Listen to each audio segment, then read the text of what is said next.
décennie moko ya mission pour na ba valeur politique ya République démocratique du Congo to offrir bino lelo conférence ya ba sali ya Nzambe ba sali ya nkolo na lingomba to bengi ECC o bafandaki ba mekempe ko manuela mai mazali ko lekana kasi ya ekolo Congo démocratique uta ba ne 2000 ezana quelques politiciens autoko tanga lelo à l'occurrence de monsieur Honoré Ngbanza Nzamboko Atumba tokotanga ba docteur Denis Mukwege o ba Telemaki et tant d'autres noms cités bien sûr o ba Telemaki pour na dénoncer occupation na kati ekolo Congo démocratique vraiment ba sala qui récupération politique peut ba mettre tout le monde d'accord et tout le monde lelo ba comme na même discours ya ko reconnaître occupation na kati ekolo Congo démocratique mais bitumba occupation lelo ko bota vraiment to bengi na komba balkanisation oyo ezali rejeté et pas ya classe politique na biso ya lelo oyo bazoko bunda pour na intérêt égoïste ya koluka ba poste koluka ko positionner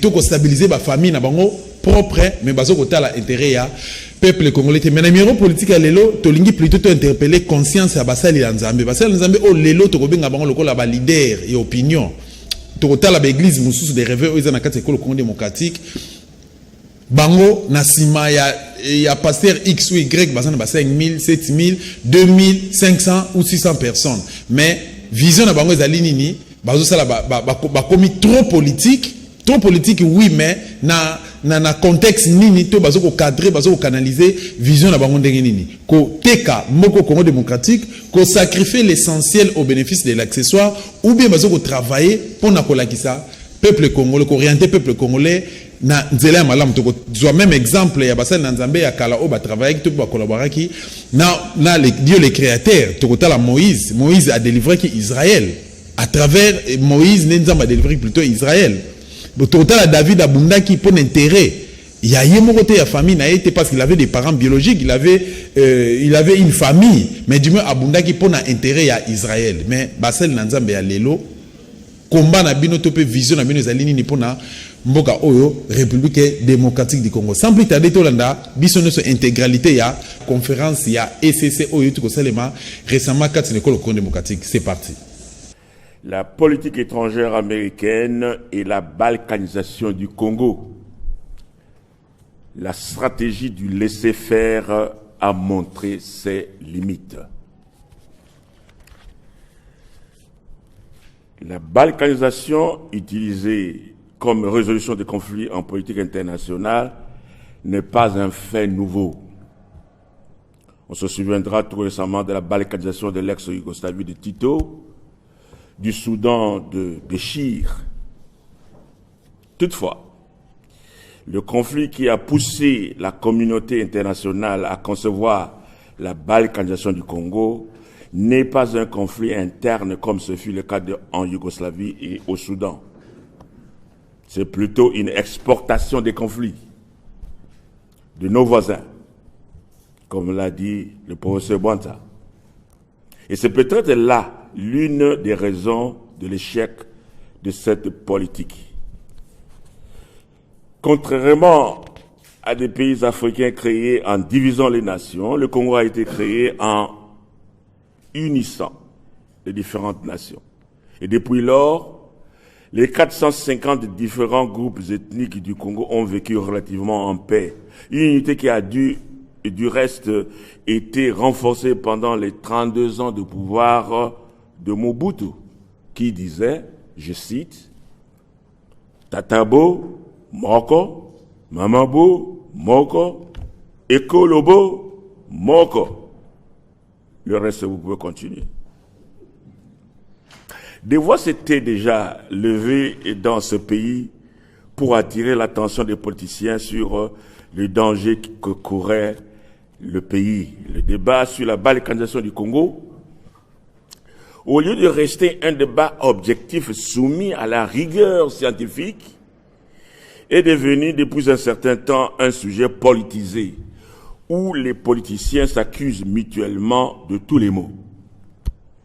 Du coup, l'homme de science se sent en insécurité et court le risque de se replier sur soi-même et laisser le champ libre aux querelles politiciennes. Car, n'oubliez pas, les chercheurs ont horreur d'entendre un matin toquer à leur porte ou kamater. On en a horreur. La balkanisation du Congo n'a pas été décrétée quelque part par une résolution que l'on pourrait vous présenter. C'est plutôt une opération clandestine qui demande un certain exercice intellectuel pour déceler son existence et son mode opératoire. Et la politique étrangère américaine a joué un rôle important dans ce processus. Je vous invite maintenant donc à cet exercice intellectuel et qui va enlever les doutes que certaines personnes émettent sur le danger de la balkanisation de notre pays. Ma démarche sera divisée en 4 étapes. D'abord, je ferai une brève analyse des objectifs et les instruments utilisés dans la politique étrangère américaine. Cette analyse sera suivie par la démonstration de comment la guerre dite de libération est connectée à la politique américaine du laisser-faire. La 3e étape sera consacrée à la résistance congolaise et le blocage de la balkanisation. Et enfin, je proposerai une voie de sortie de ce danger de balkanisation. Sans plus tarder, je passe à la première étape, la politique étrangère américaine, objectifs et moyens d'action. L'erreur la plus grave que Mobutu a commise à la fin de son règne était d'avoir cru que malgré tous les changements qui s'opéraient au monde à la fin de la guerre froide, l'Amérique n'allait pas changer sa politique envers son pays, le Zaïre. Il s'en est rendu compte sur son lit de l'hôpital en Suisse quand Honoré Ngbanda lui annonça que son agent à Bukavu l'a appelé à 5h15 du matin pour lui annoncer que la ville d'Uvira était tombée. Il comprit que sa fin était arrivée et il dit, je cite, « Je n'ai jamais cru que Museveni et les Américains pouvaient me faire ça maintenant. Ils connaissent bien ma situation, donc ils veulent m'achever en me poignardant dans le dos sur mon lit d'hôpital.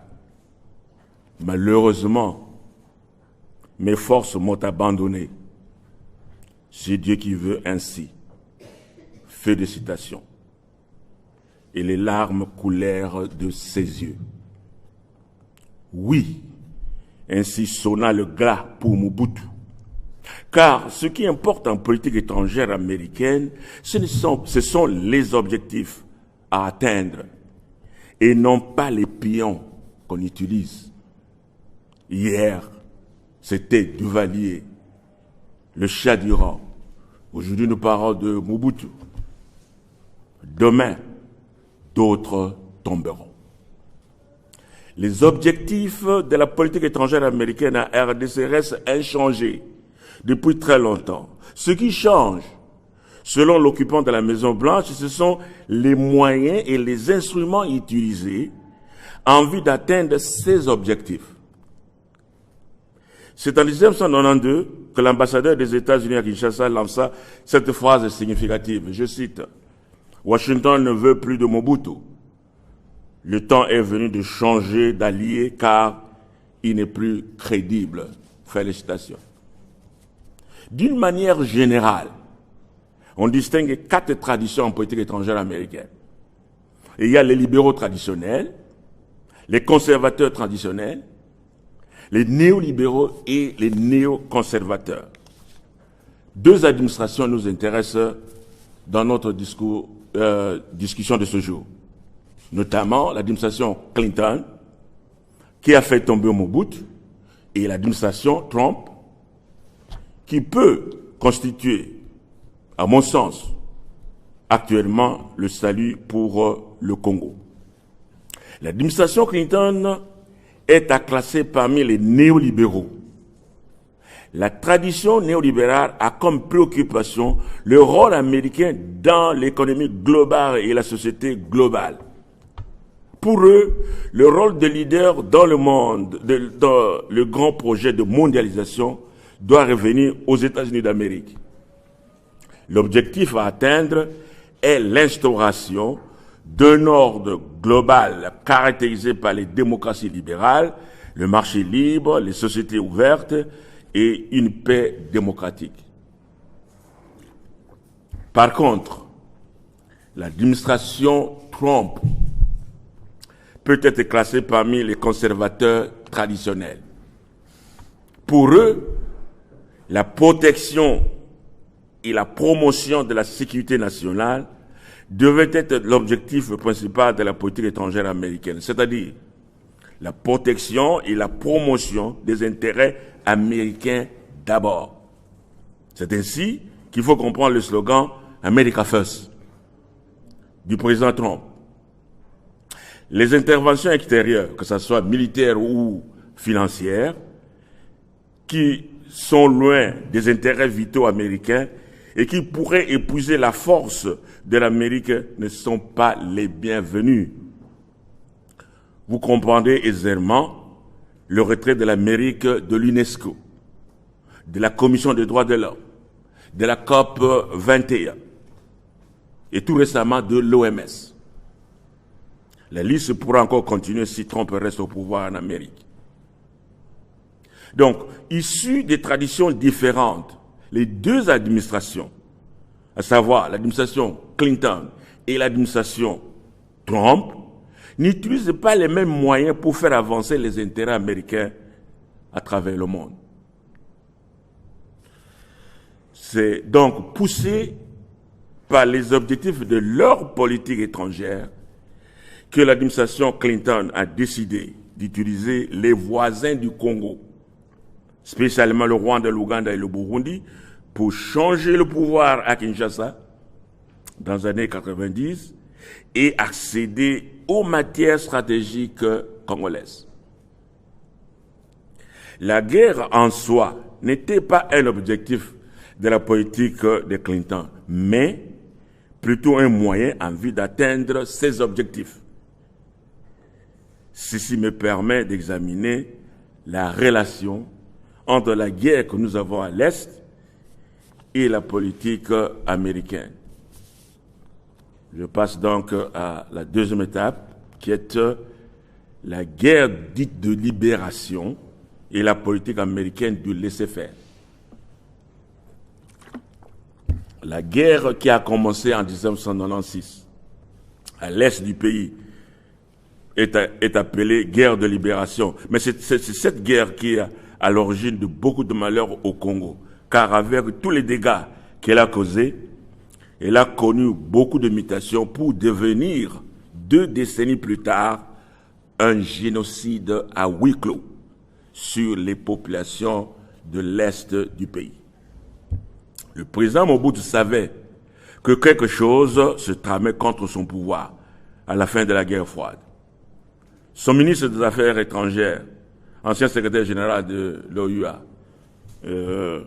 Maître Kamanda Wakamanda, avait dit ceci, je cite, les citations parfois peuvent être un peu longues, souffrez ça, parce que ça vous donne exactement le contenu, l'essentiel de notre discussion, parce que nous cherchons à prouver que la balkanisation n'est pas un mythe, mais c'est plutôt une réalité. Et que nous, les Congolais, on a été distraits. Je ne sais pas pourquoi. Voilà, je dis ce que M. Kamanda a dit. L'exode des réfugiés rwandais au Zaïre est à considérer comme la tête d'un iceberg, car cette situation n'était pas accidentelle, mais plutôt quelque chose de bien programmé dont seul le Zaïre semblait ignorer les tenants et les aboutissants. Un puissant lobby anglo-saxon travaille sur ce dossier depuis des années avec des solides ramifications au bureau du secrétaire général de l'ONU, dans les structures même de l'ONU, en Allemagne, au Congrès américain, en Grande-Bretagne, au bureau de l'OUA. Le secrétaire général de l'OUA avait déjà initié un dossier fort avancé sur les causes profondes de l'instabilité des populations dans la région de Grand Lac. La solution de cette situation consiste à appliquer sur terrain une étude développée par le professeur kenyan du nom de Mazrui, il enseigne aux États-Unis, et qui consiste à revoir les tracés des frontières des États sur base des affinités ethniques pour aboutir à l'émergence de l'empire Ima à l'est du continent africain. Le secrétaire général de l'ONU le sait et soutient même le plan, puisqu'il détient un exemplaire du rapport du professeur Mazrui. Je conférerai ensuite avec le secrétaire d'État américain aux affaires africaines. Il me dira, pour le moment, on maintient la position du Zaïre, mais à long terme, le Zaïre, les Zaïrois, doivent arriver à absorber ces populations parce que le problème peut revenir. Fin de citation. Et alors, à la conférence nationale souveraine en 1995, le parlementaire Wang Mambouine, bon, tous les deux ne sont plus avec nous, a abondé dans le même sens pour dénoncer le complot contre le Zaïre. En ces termes, je cite encore, le Zaïre est occupé par les Rwandais. Un complot est ourdi contre le chef de l'État zaïrois. Un plan a été concocté par les Occidentaux de connivence avec le Front patriotique rwandais de Paul Kagame pour embraser la région, favoriser l'avènement d'un empire Tutsi qui engloberait le Kivu, le Rwanda, le Burundi, l'Ouganda. La présence commanditée de Barthélemy Bisengimana à côté du président Mobutu n'a été qu'une étape. Ce que nous vivons aujourd'hui, c'est-à-dire en 1995, s'inscrit dans la logique même de la réalisation du plan arrêté. L'OUA voudrait subtilement amener le Zaïre à céder une partie de son territoire aux Rwandais. Mais le peuple zaïrois sera mobilisé pour une légitime défense vis-à-vis des ambitions démesurées de ses voisins. En attendant, tous les réfugiés rwandais doivent quitter le Zaïre sans condition et le gouvernement devra s'y employer s'il veut se maintenir au pouvoir. Je détiens des documents compromettants. Fin de citation. C'est ce complot qui explique pourquoi Paul Kagame avait refusé plusieurs fois les efforts de Mobutu pour un retour contrôlé des ex-phares qui se trouvaient dans les camps de réfugiés dans l'est du Congo après le génocide rwandais. En effet, pour mettre fin aux accusations que le Zaïre hébergeait les génocidaires qui cherchaient à renverser le pouvoir à Kigali en vue de parachever leur génocide, Mobutu avait proposé au président rwandais de ce temps là-bas, c'était Bizimungu, de créer une zone franche pour accueillir les réfugiés qui sera ensuite contrôlée par la communauté internationale pour favoriser le retour volontaire au Rwanda de ces réfugiés. Ceux qui refuseraient de rentrer, le Zaïre s'engagerait à les éloigner de la frontière ou leur demander de quitter le territoire congolais. Kagame rejeta la proposition, alors que son président, Bizimungu, en ce temps là-bas, était d'accord avec Mobutu. Pour ne pas s'attarder sur ce dossier, retenons tout simplement que Mobutu avait multiplié des initiatives de paix auprès de Museveni et Kagame, mais c'était sans succès, car ces derniers étaient déjà engagés sur la voie de la guerre contre le Zaïre. Après l'attaque du Zaïre, l'armée patriotique rwandaise, l'armée patriotique rwandaise, à partir de Siangungu, le président Bizimungu déclara ceci: je cite, le Rwanda allait remettre en question le traité de Berlin II. Fin de citation. C'était en ce moment-là que les masques étaient tombés. Les visées annexionnistes de Kagame étaient désormais bien claires. Quant aux Américains, leurs objectifs étaient expliqués par le sous-secrétaire d'État américain George Moose devant le Sénat américain en ces termes. Je cite, « Nous devons assurer notre accès aux immenses ressources naturelles de l'Afrique, un continent qui renferme 78% des réserves mondiales de chrome, 89% de platine, 59% de cobalt. Après le sommet francophone, franco-africain de Dakar, en mai 1995, le secrétaire au commerce, Feu Ron Brown, il est mort à un accident quelque part là-bas, a lancé ceci. Les Américains vont tenir la dragée haute aux partenaires traditionnels de l'Afrique, à commencer par la France. Nous ne laisserons plus l'Afrique aux Européens. Et en octobre, lors de sa tournée africaine, le secrétaire d'État américain, Warren Christopher, a renchéri en proclamant que le temps est fini où les puissances extérieures pouvaient considérer les groupes entiers des pays comme leur domaine réservé. Aujourd'hui, l'Afrique a besoin du soutien de tous ses amis et pas du patronage exclusif de quelques-uns. Fin de citation. L'administration Clinton a ensuite mis en place une stratégie savamment étudiée durant 4 années par les experts du Pentagone et de la CIA pour la conquête des réserves minières en Afrique. Le président Bill Clinton a arrêté sa politique africaine en 1995 par la signature de ce qu'on appelle le African New Opportunities Act. Alors, pendant plusieurs années, les experts américains se sont attelés à la constitution d'importants groupes d'intérêts dont les ramifications s'étendent au-delà des frontières américaines.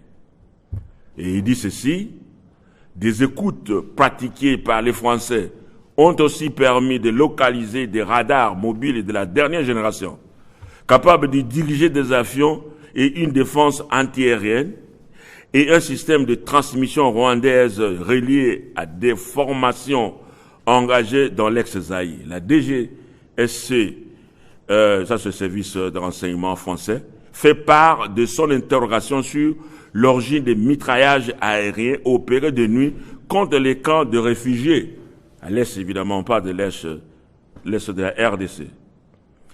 De tels vols de nuit exigent un entraînement très particulier. Cela pose de graves questions, estime la DGSC, quand on sait que parmi les avions américains déployés figurait au moins un C-130 gunship des forces spéciales véritables, canonnières volantes, blindées et armées d'un canon de 105 mm, de roquettes et de mitrailleuses pouvant même larguer des mines. Fin de citation. L'origine de ces armes sophistiquées dans la guerre ici, de 1996, était déjà fait remarquer par Honoré Ngbanda, qui avait dit que il avait un dossier sur le transfert de l'arsenal de la marine américaine qui avait servi en Somalie.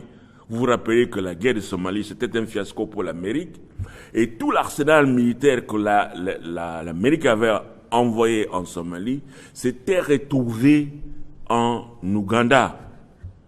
Et lui, il avait vu ça déjà, stocké en Ouganda dans les bases et au bord du lac Victoria. Alors, je viens maintenant à un document plus détaillé qui a été publié par un groupe de chercheurs, il y a aussi des Congolais dedans, sur la participation de l'Amérique à cette guerre, c'est le groupe Craig qui identifie la guerre de 1996, c'est-à-dire la guerre de libération, comme opération. Le titre c'est No Paper Zaire. No Paper Zaire. C'est ça l'opération américaine. Quand on dit No Paper Zaire, ça dit que le Zaïre c'est zéro, il n'y a rien. L'absence de l'État, ça n'existe pas. No Paper Zaire.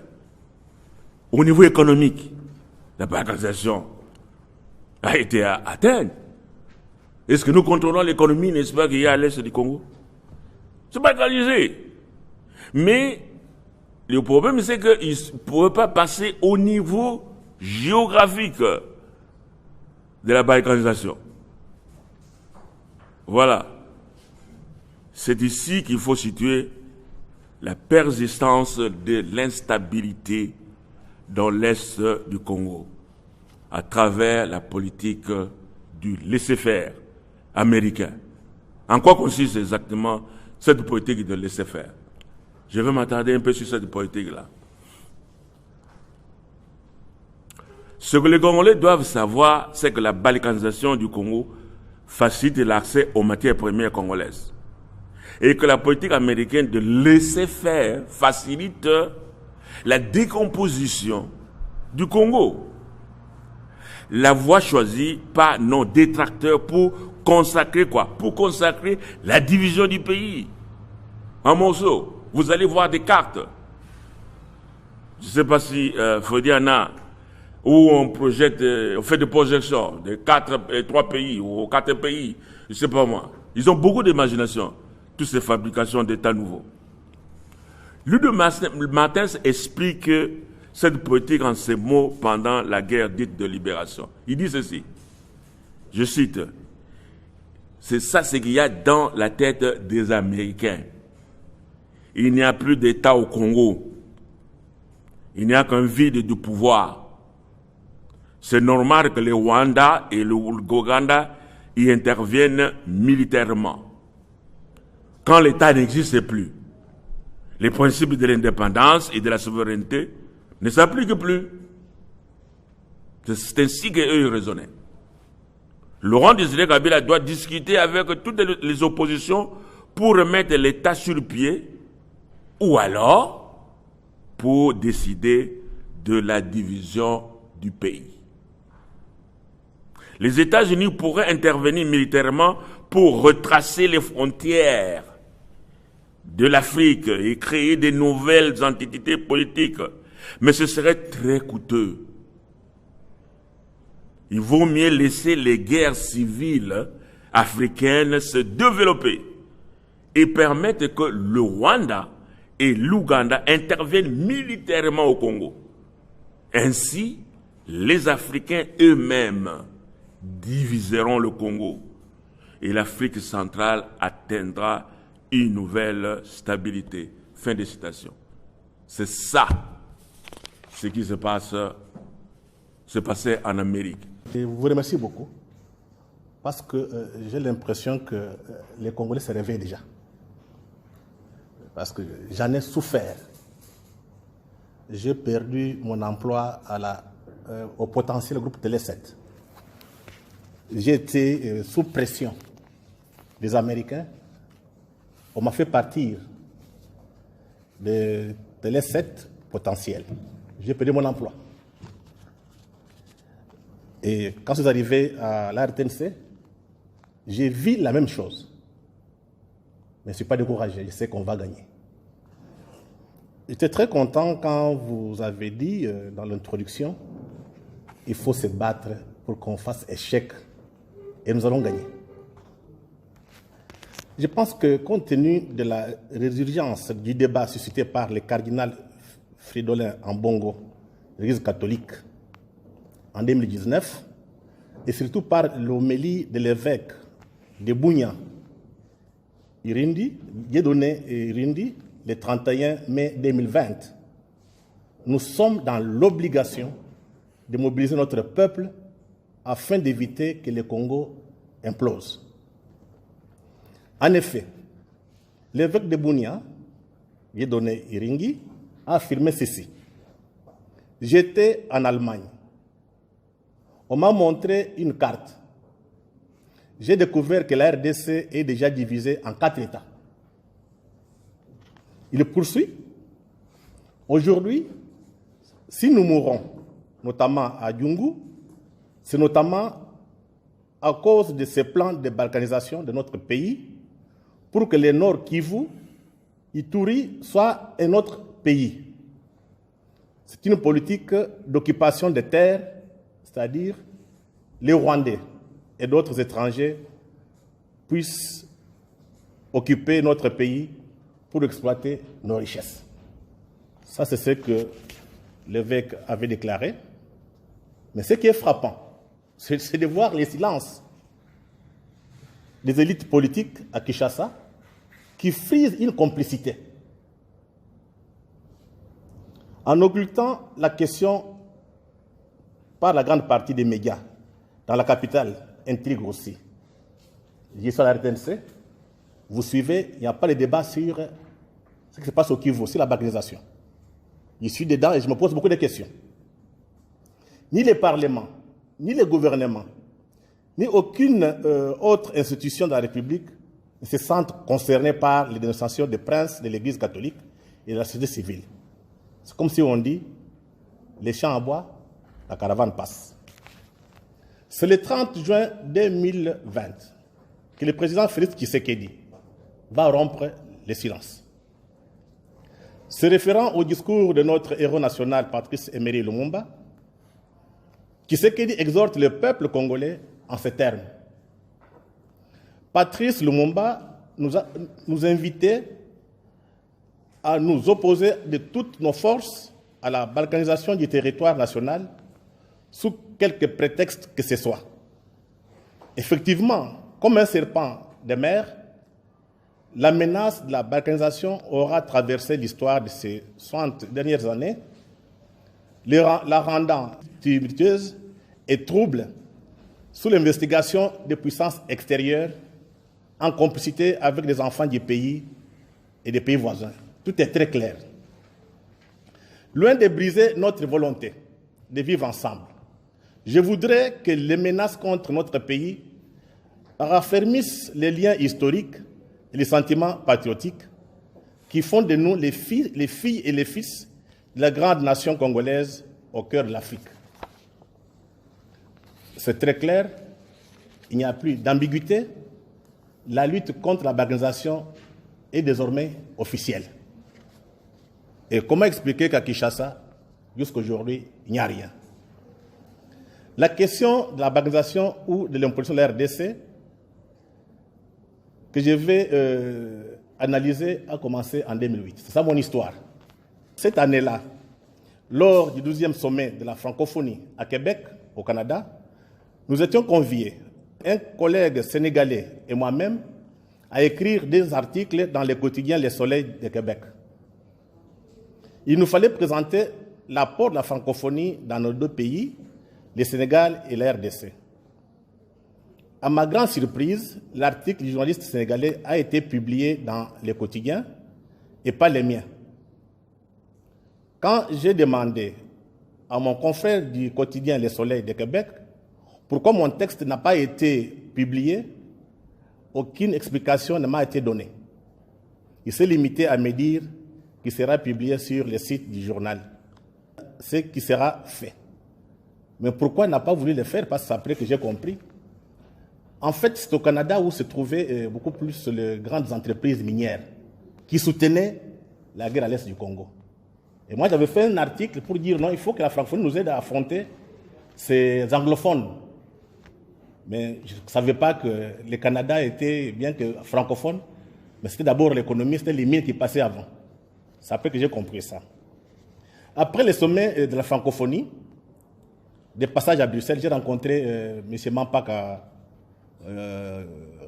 pas François, mais Mampaka, qui est député, il était député et puis sénateur belge. Je ne sais pas s'il a fait encore la politique, qui me donne des informations. Il me dit ceci, il y a des informations qui circulent ici à Bruxelles, On voit déjà la carte du Congo déjà coupée en plusieurs États. De retour à Kinshasa, je rencontre Modeste Mutinga. Je lui explique la situation. Je lui dis, mais regarde, il y a une situation qui est dangereuse. Est-ce qu'on peut commencer à faire la campagne? Modeste Mutinga m'a autorisé. J'ai réuni la télévision, les journalistes de Télé 7, Radio 7 et Journal Le Potentiel. Comme moi, j'étais les patrons, Mutinga était parti en politique. J'explique aux journalistes, ils ne comprenaient pas. Comme j'étais le patron, j'ai imposé. Donc, c'est depuis 2009, janvier 2009, qu'on a commencé à faire la campagne contre la bancarisation. On a fait des conférences à Fatima, c'était déjà seulement à la cité, et un jour, nous sommes partis à l'université. On a fait, il y avait moi, le professeur Biyoya, moi et puis Emmanuel Kabongo. On s'est retrouvés, pour toute la première fois, la salle était pleine, avec tous les grands professeurs. Ils ont fait un témoignage, ils ont fait des témoignages pour démontrer que la bancarisation existait. Et j'ai eu le vieux Kiakiziki, après la conférence, qui m'a dit qu'il avait discuté avec le père Ekwa. Le père Ekwa lui a dit, comme le débat est maintenant à l'université, donc le Congo est sauvé. Donc tout le monde était au courant, mais personne ne parlait. Mais ce qui s'est passé après? Après avoir fait des campagnes, des débats, de conférences, le 2 février à 11h, le professeur Kabongo Malou et moi, nous avons reçu dans mon bureau deux Américains, trois agents de l'ambassade américaine.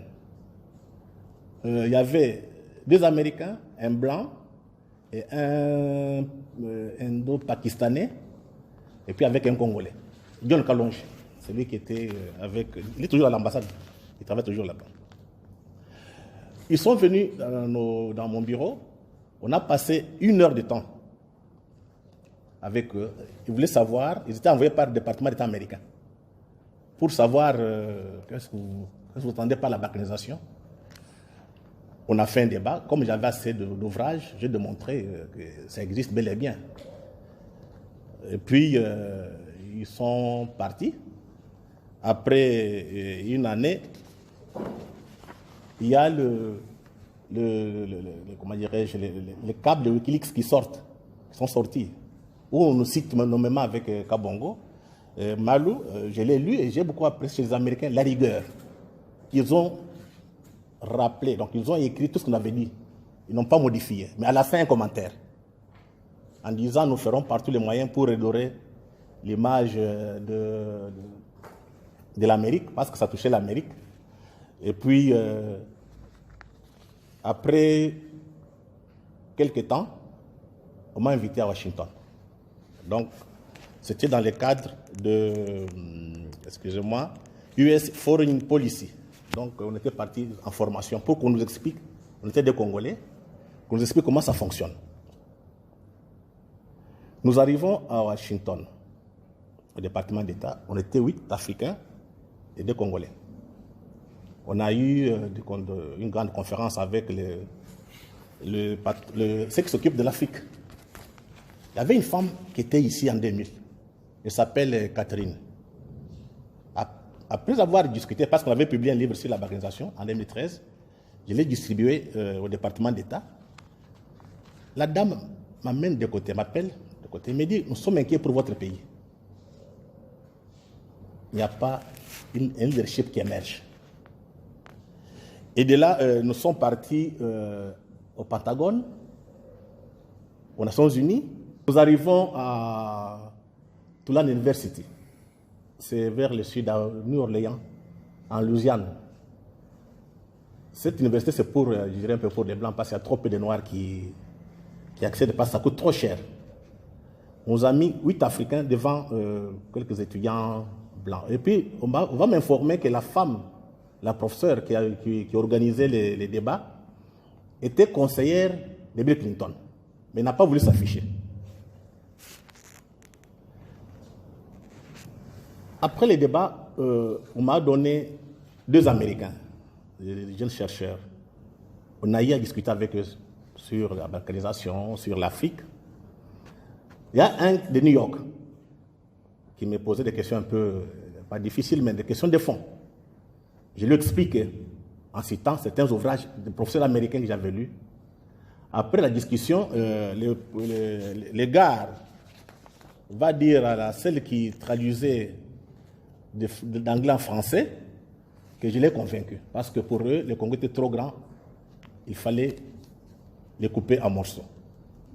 Mais vous savez, la différence entre nous, Africains, nous Noirs, nous Congolais, avec les autres, c'est que de l'autre côté, les gens pensent, réfléchissent, ils font des projections. Et généralement, il y a ceux qui pensent et ceux qui agissent. Donc vous avez des penseurs et des acteurs. Chez nous, c'est une confusion qui est totale. Mais qui sont les penseurs de cette balkanisation? Je pense que le prof a parlé de Steven Metz. Je ne veux pas encore y revenir. Donc, tout ce qu'il a dit, c'est correct. Il a parlé de Marina Ottaway. Tout ce qu'il a dit, c'est correct. Mais je vais vous parler d'autres. Le prof n'a pas peut-être cité. En 2009, un article est publié dans un magazine américain, Foreign Policy.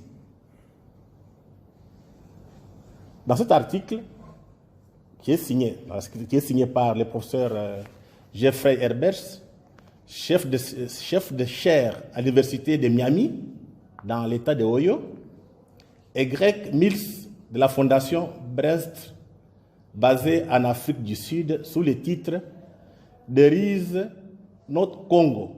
Le Congo n'existe pas. Selon les deux auteurs, il est temps de cesser de prétendre le contraire. Ils invitent la communauté internationale à reconnaître ces faits.